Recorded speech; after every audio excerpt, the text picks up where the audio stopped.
and coming up next tonight right here on Hannity. The most important thing I did was to help restore America's leadership around the world. Really? All right, Hillary Clinton now trying to rewrite history when it comes to her tenure as Secretary of State. Next, 2-on-1. I'll get reaction from the two men that know her well, James Carville and Lanny Davis, coming up next.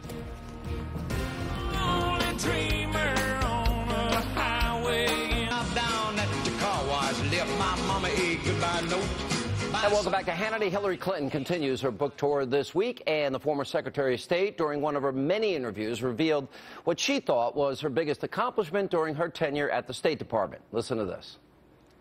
The most important thing I did was to help restore America's leadership around the world. And I think that was a very important accomplishment. We were flat on our back when I walked in there the first time. Pretty unbelievable. Now, we sent out our team of producers at a Hillary book signing in New York City to see what people waiting in line thought her greatest achievement was during her time in the Obama administration. Let's take a look at that. It's hard to say. In addition to meeting with the diplomatic leaders of that country, she asked to meet with women on the ground, groups of women on the ground in every single country she went. You know, you can't point to any one, because there haven't been any in the last 20 years, period. She played a very active role in trying to mediate the Israeli-Palestinian problem. We still haven't gotten there yet, but I think I really can't answer that. I'm not sure. Well, she did a little bit in the Middle East. Her campaign for women's rights around the globe. Under the Bush administration, it was my way or the highway to our allies.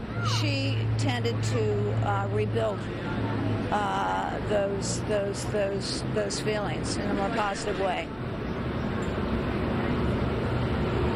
Caught me off guard.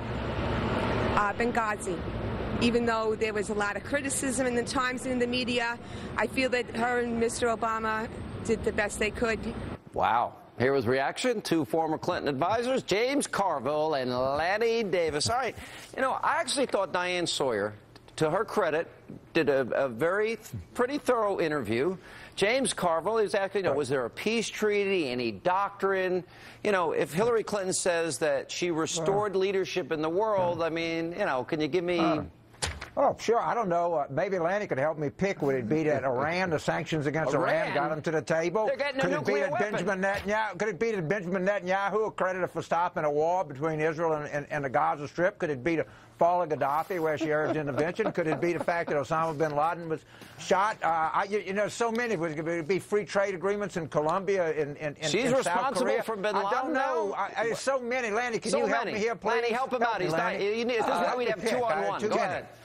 James, here's the thing. No matter what we say, Sean is going to say, well, that's not an achievement. So it all depends on the definition of the word achievement. Right. There you go. To me, if you ask my opinion, Sean, is that the biggest achievement is the goodwill around the world that you can measure by the data of the Pew Global Poll. Double or triple goodwill of the average person in almost every country in the world in 4 years as Hillary Clinton traveled around the globe. That's a major accomplishment, in my opinion.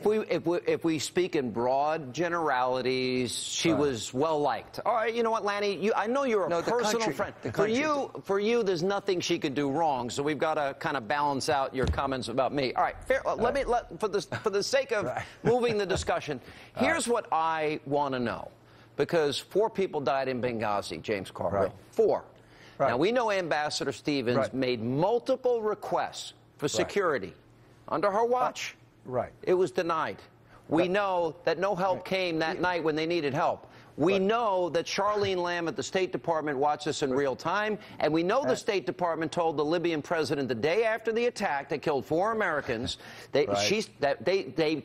blamed Ansar al-Sharia. Why can't Hillary give us straight answers on this? You know, aren't you, the best person to give would be Ambassador Pickering, Admiral Mullen. I know Admiral Mullen. I mean, my God, he's answered every one of these questions. There's been a gazillion hours of congressional testimony. Well, they could have asked Secretary Clinton when she appeared before Congress. And they can ask her. She said, what difference does it make? Why didn't they ask her then?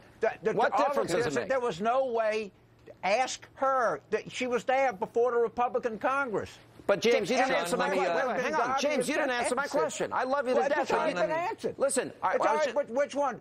The fact that the CIA said it was because of the video? The fact that the military said there was nobody that could intervene? Hang on a second. You keep asking the same questions and people keep answering them. I want to know, why they denied security that was requested, and after the British... No, I'm giving this to James. Lanny, you want to tell him or you want me to tell it? No, I want James to tell it. Let me help You're going to try and bail out your friend. Go ahead. I believe in friendship. No, I want to help. I want to help. Here's an assist for Lanny. The Republican chairman of the House Armed Services Committee, and Senator Saxby Chambliss, the co-chairman of the Senate Intelligence Committee, answered your question that Secretary of State Clinton never heard about a request for additional security, and there was never a decision to stand down. So two Republican leaders of two committees of Congress answered your question. Wait a minute. Documents with her name on them that request went to her department. So you're saying that they're irrelevant?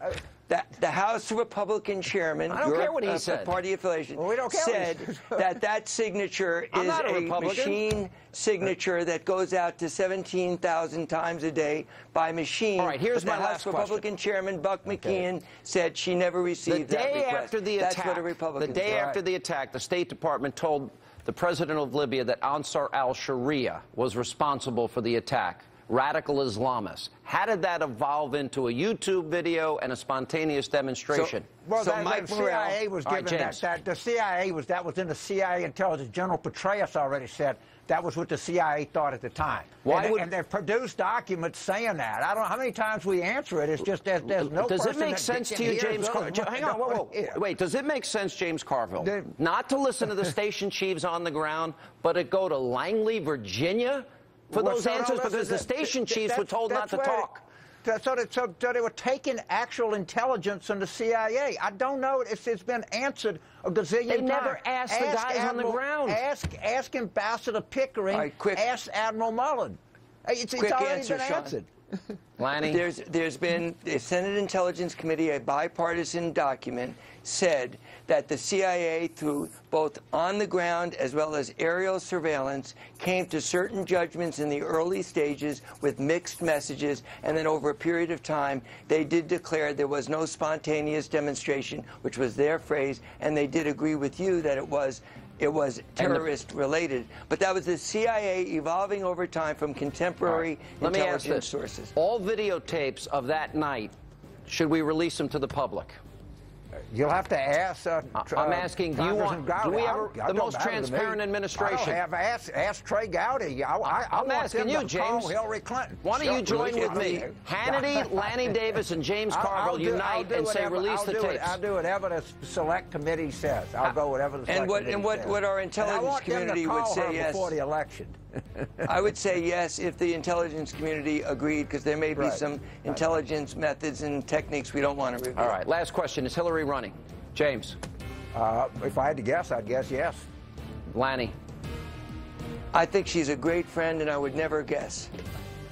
Come on, Lanny. Better than that. Yes or no? You know, I think she's probably going to run for president because she's the most qualified, and the most qualified person should be president. So I'll end it with that. We'll see. Guys, good to see you. But, you know, this is fun. 2-on-1. I kind of like it. Fair and balanced. It's Louisiana night. Way. You got the Duck Dynasty people, Miss Louisiana and me. There you go. Listen, I love hanging out down in Louisiana. I'd rather live there in New York. The taxes are lower, James. You're a smart man. All right, coming up next tonight, right here on Hannity.